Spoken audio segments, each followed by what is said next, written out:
Hey everyone, Kyle once again, and welcome back to reviewing the Friday 13th franchise and during the month of October of Halloween. And now moving on to the next installment. We move on to Friday the 13th, Part 4, the final chapter, which, of course, that's false advertising. Nowadays it's false advertising, but originally this was supposed to be the final chapter. But of course, since the film made money, they move on to make more sequels. So this is not so. Now this is a false title right there. It's not the final chapter. So, but released in 1984, and then the year after Part 3. It's directed by Joseph Zito, which after Part 4, he's going to direct two films that I do enjoy. He's going to direct Red Scorpion with Dolph Lundgren, which I like, and then he's going to direct the good Chuck Norris action film, Invasion USA. And before this, he has directed some other films though, but I like Invasion USA and I like Red Scorpion, and I like this one. He did a good job with Part 4. Harry Manfredini comes back to do the score, and Tom Savini comes back to do the makeup effects. He didn't do it for Part 2 and Part 3, but he came back to do the makeup and effects for Part 4. And as for the cast, you have stars. They have Kimberly Beck, who plays Trish Jarvis, and you have young Corey Feldman, who plays Tommy Jarvis. Of course, with Corey Feldman now, after this, going starring The Goonies, and then The Lost Boys, License to Drive, and of course he would also voice Donatello and Ninja Turtles, the first one, and then the third one. And also recognizable actor, you have Crispin Glover, who plays this character by the name of Jimmy.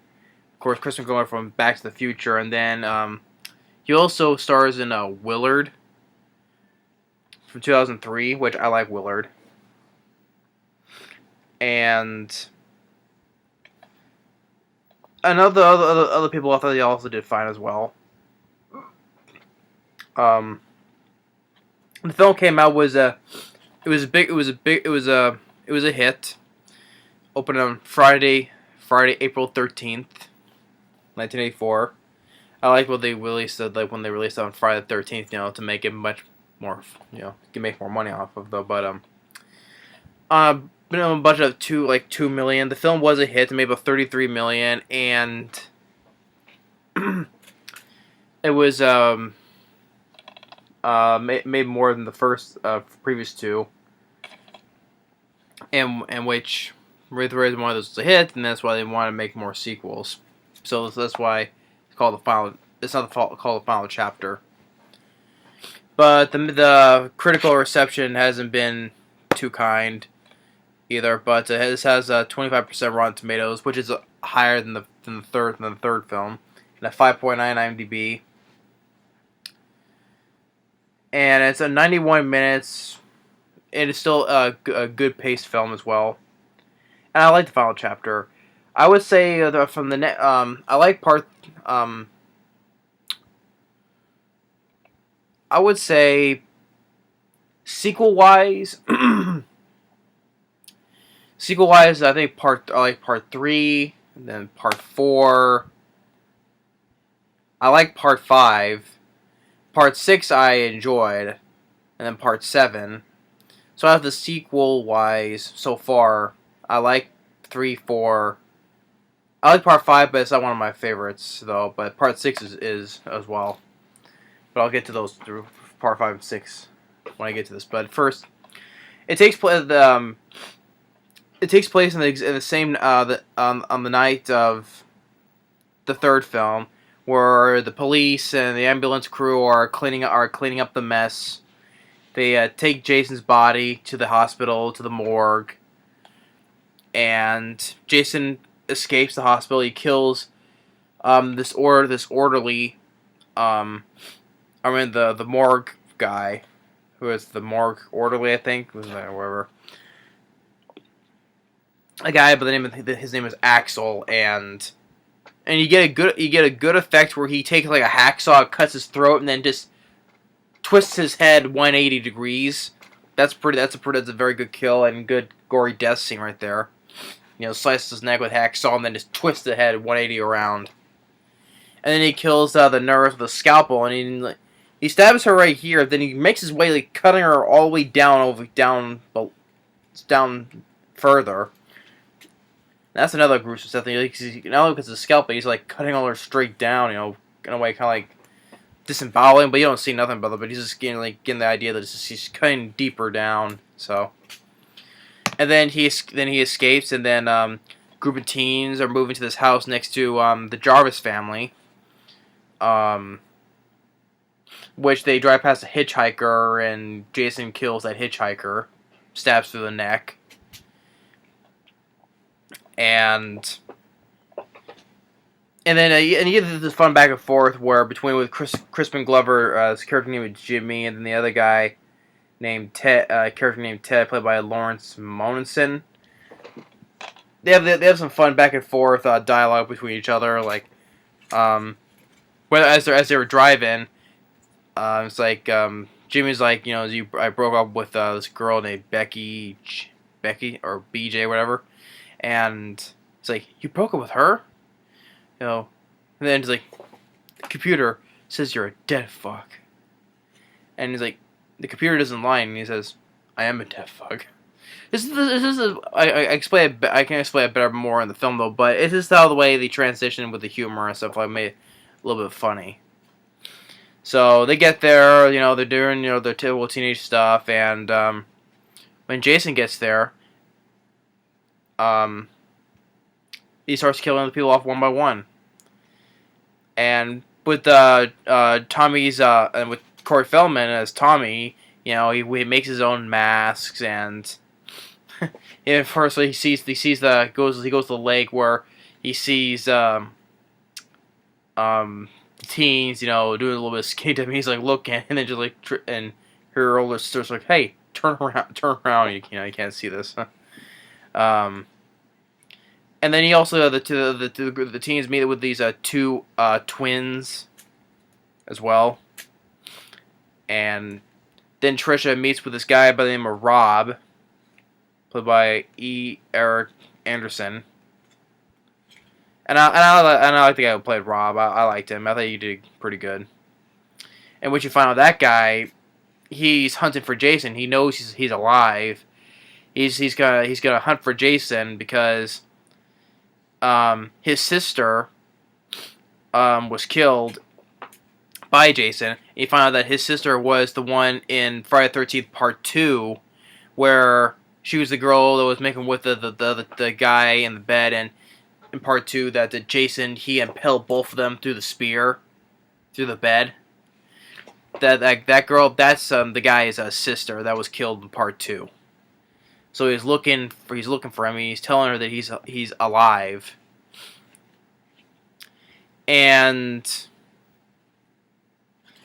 as for the kids are as their deaths go, one of the girls goes on this goes skinny dipping and goes on this raft, and Jason pops up and stabs right through her from the bottom of the raft all the way through her back, and then the guy who's supposed to go out there with her, he gets stabbed through with a spear gun right through his groin.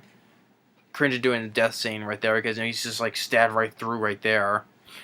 And then one of the twins was gonna leave, and it's pouring down rain, and it cuts to the building, but when the lighting shows the lighting with the shadows of them, that Jason stabs her in the back with the, with the spear, he throws her. And then with Trish and Tommy's mom, she gets killed off screen. She's she's outside, then all of a sudden she turns like this, and then it cuts away. But I guess in a a different alternate or deleted scene or alternate scene that Trisha finds her body in the bathtub with the bloody clothes, because there was a scene where she, I think no, actually I was thinking of a different one. But I think this is where she finds her mom in the bathtub. I think dead. But and then with the other victims, like Crispin Glover, like he's like once again like back and forth with the character Ted, when trying to tell him he's gonna him getting laid, and with one of the with the other twin, and he goes to talks with Ted and is like with her underwear is like, stick this in your computer, and then he was gonna get some alcohol, and he's like, hey Ted, where the hell's the corkscrew? Then Jason comes up and stabs him in the hand with the corkscrew, and then a meat cleaver right into the face, and good bloody effect where the cleaver right into the face. I like that. I like that death. And then with the other twin, she looks out the window, and Jason, which is a second-story window, Jason just crashes the window and just throws her out, and she lands on the car, breaking all the glass in the car. And then with Ted, he gets like stabbed. He's standing in front of the screen, and Jason comes over and stabs in the back of the head, and you see the blood on the screen as he's sliding down. Another good like stab to the head. And then you go to the scene where the other I forget what this other guy's name is. He's in the shower, like that scene right there, where he was like, "Oh, I dropped my soap," and then Jason crashes through the shower door and just smashes his face against the wall. And then with the girl that he was with, she sees him dead. She tries to get out the door, then Jason axes his way through the door and hits her right down here. So you get some pretty good. So once again, you get some pretty good kills. The more worldly, I think that's the. It's between him, the more Gorley's death, and then Crispin Glover's deaths were the best for me. And then when Rob and Trish to get there and trying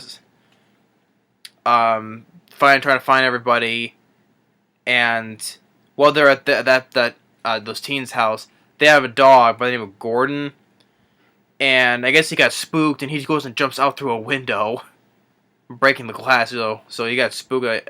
He shows like he didn't get hurt or anything. He just goes, he hear him whimpering. I guess he got scared, and he goes and jumps out the window, and they go down the basement.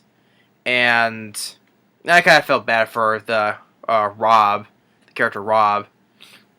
And Jason attacks him. He grabs like this, not like this, but it's like you dig dirt with, like I suppose, look at a little rake or something.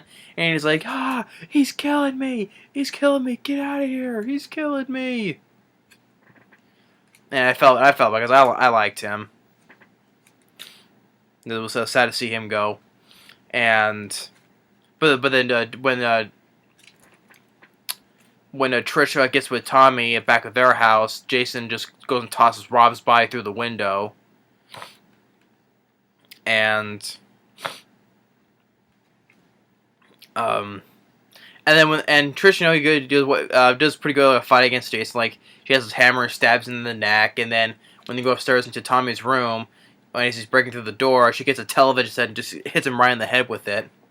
And then while Jason's chasing after her, Tommy, who found Rob's newspaper clippings of Jason, shaves his head. Tries to confuse him because like trying to look like him when he was a kid. And while he's distracted. And it was also Jason. He's still running. It's not played by Richard Brooker this time. It's played by Ted White, which I think he did a good job as playing this Jason. Trish, she has a machete. She like cuts him like between right here in the hand and gets him like right here on this side of the arm. And then when Tommy's distracting Jason, she hits the hockey mask off him. And you get the good. Revealing his face, and you get good makeup effects by Tom Savini, and you can hear and shows that he's still alive because so he can I can hear that Jason's still like groaning a couple of Instant ends like he's like, you know, like in part 3, we actually got hurt when he got stabbed in the leg and the hand. He's like, oh. But here I can hear a little bit of the he's still doing a little bit of the grunting noises. So he, but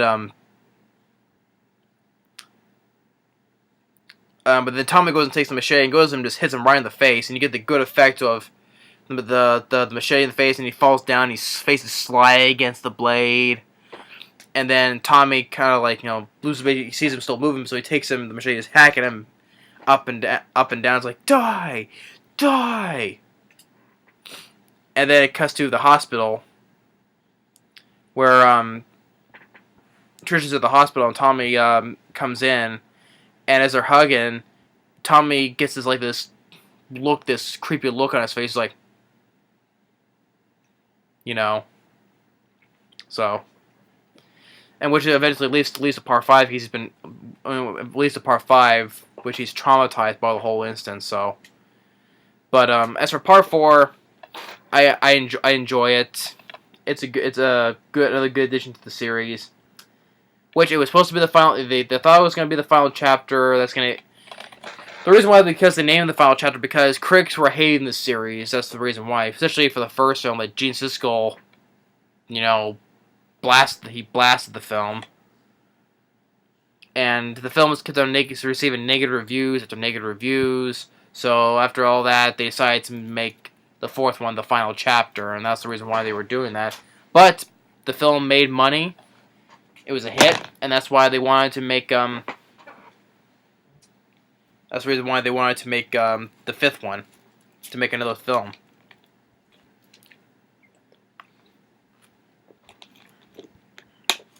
Which leads to part 5, A New Beginning. So yeah, but I enjoy part 4. I enjoy the kills, like the Forgot to turn off the screen. But I enjoy part 4. The best kills for me was Crispin Glover's death, like the cleaver to the face, and then the guy at the morgue, Axel, throws it with a hacksaw, then head twisted 180. That was a cool death. And cool and good, and once again good. Especially for Jason's face, good makeup effects by Tom Savini, as well as the blood and stuff and the gore. Well, it's not that gore, but still bloody though. And Joseph Zito did a good job directing. I like Invasion USA and I like Red Scorpion. He did a good job with the film. So, and the guy who played Corey Feldman, I liked. Kimberly Beck, I liked her as well. And Corey Feldman. I think I said Corey Feldman already, but still he did a good job as well. Because I like him, and Ted White, he did a good Jason. It still had the look. He had the look as the look Jason had in the 3rd film, but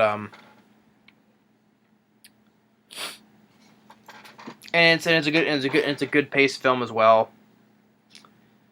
But yeah, and some of the characters I liked, but I like there was a connection to the 2nd film, like the character Rob with his sister who was killed in the 2nd film.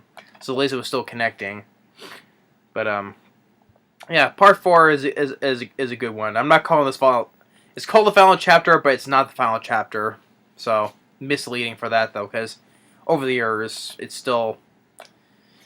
We all know it's not the final chapter, so ignore the final chapter logo on here. It's not. But anyway, thanks for watching, and stay tuned on for part 5, A New Beginning, later.